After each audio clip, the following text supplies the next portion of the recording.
Today is Saturday, November 20th. Billions of dollars will now start rolling out to upgrade roads, bridges, broadband internet, facilities within the supply chain, and more. It's all part of the bipartisan $1 trillion infrastructure bill Congress passed and President Biden signed into law earlier this week. But what's the real-life effect of this deal? And when will Americans actually notice a difference? The chief economist of Moody's Analytics, Mark Zandi, joins me to help break it all down. He's also the co-founder of economy.com, an author, host of the Inside Economics podcast, and a trusted advisor to Congress on economic issues. Today, he's helping us all understand the impact of 1 trillion taxpayer dollars. Welcome to the Newsworthy Special Edition Saturday, when we sit down with a different expert or celebrity every Saturday to talk about something in the news. Don't forget to tune in every Monday through Friday for our regular episodes, where we provide all the day's news in 10 minutes. I'm Erica Mandy. It's now time for today's Special Edition Saturday. Hi, Mark. Thank you so much for coming on the Newsworthy.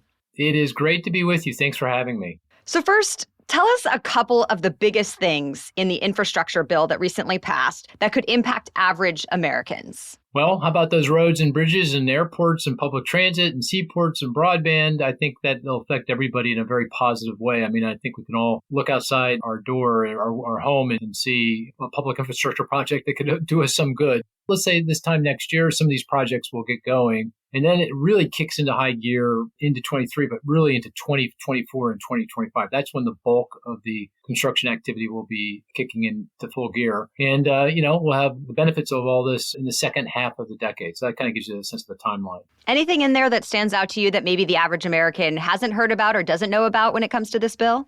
I think there's a lot of money in there for climate change resilience. I mean, we're getting battered by more storms and floods and fires. Our infrastructure is getting beaten down by that. So there's a fair amount of money in there to help with that. I think broadband also very important. We need the best broadband in the world everywhere, not just big cities, but in rural areas on mountaintops. So the spending in here go a long way to making broadband very, very good for all of us.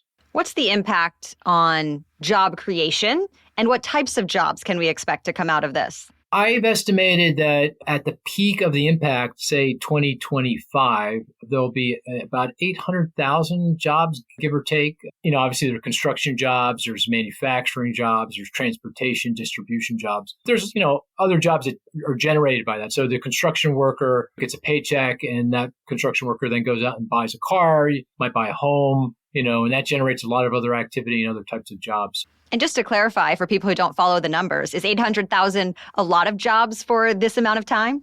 That's the peak employment effect. So you'll see benefits ramp up over time and peak in 2025 and then start to ramp down as the spending starts to wind down. 800,000, that's about 0.5% of the labor force. So all else being equal, the unemployment rate would be about 0.5 point lower at the peak of the employment impact in 2025. To me, that's meaningful. So there's been some criticism about how much this bill costs. It's $1 trillion package. From your perspective, an economist perspective, what are the pros and cons of this type of spending this large of a bill? It doesn't bother me for this. I mean, public infrastructure has much bigger returns than the cost of the borrowing necessary to finance the construction. Right now, interest rates are very low. A 10-year Treasury yield, I could borrow money if I'm the U.S. Treasury from an investor for 10 years at 1.5%, or for 30 years at 2%.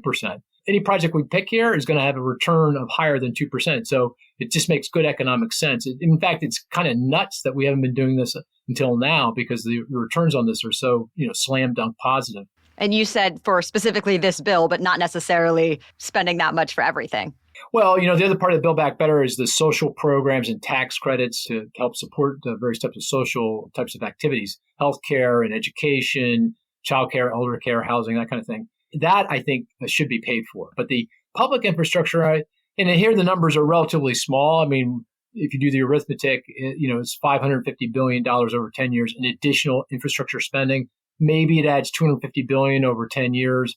In the grand scheme of things, that's not a big deal. And again, returns to that, it's like an investment, right? I mean, I can go borrow money, invest in a business, and if my return on my business is greater than the cost of the debt that I just took down, I do that all day long, right? That's just good economics. And that's what I'm arguing is happening here.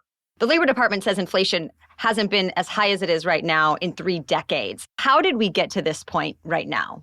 The pandemic, the Delta variant of the pandemic in particular, it did a lot of damage to our economy and to the rest of the world, particularly to Southeast Asia. That's Malaysia and Philippines, Indonesia, Vietnam. That's where all these supply chains, or at least a lot of them, began. They got hit by the Delta, factories shut down, ports got disrupted, and that just scrambled supply chains and has resulted in all these shortages we're seeing now, everything from cars to appliances to you name it, and therefore prices go higher. And also the pandemic, the Delta variant, did a number on our job market. And, we've got several more million people that are not working today because they are sick or they're taking care of sick people or they're fearful of getting sick. And so you have all these open positions, we can't fill them. So wages have jumped and that adds to inflation. So when do you think it'll get better? When will prices start to go down or at least stop going up?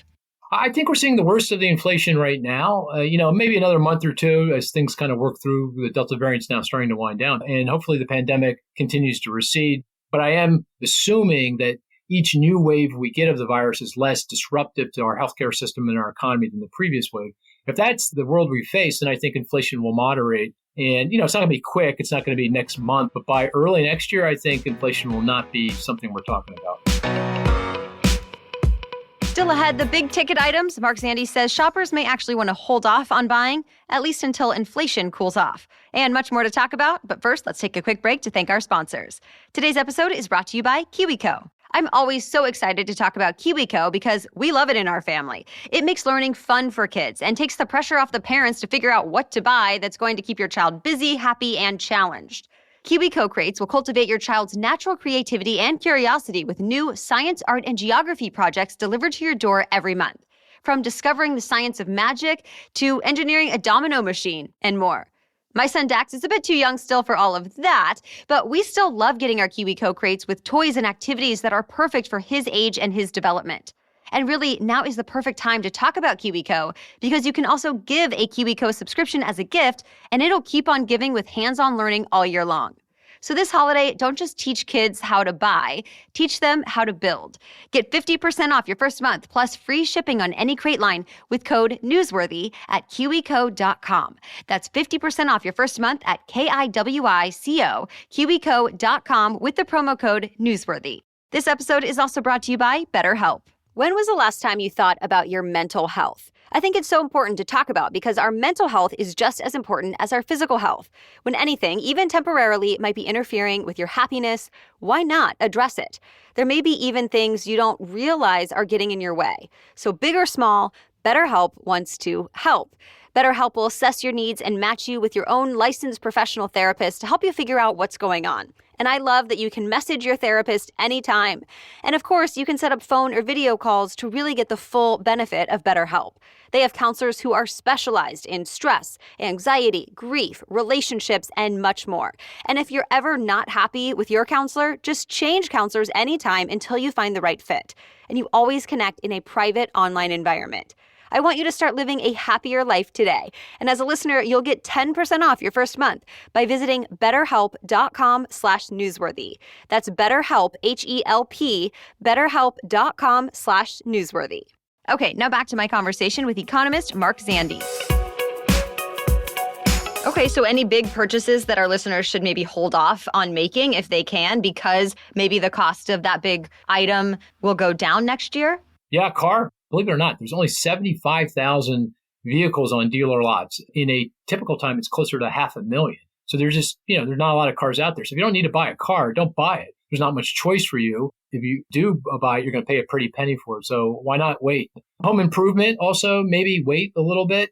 We have seen lumber prices start to come back in, but other material costs or building materials are still very costly. So I think I'd wait on that one too if I could. So you brought up supply chain issues earlier. Just to briefly recap, things were disrupted during the pandemic. Americans started shopping again. The system couldn't really handle the demand. And there's essentially traffic jams at the ports. At least that's part of the problem. The Biden administration announced billions of dollars worth of upgrades to U.S. ports and facilities.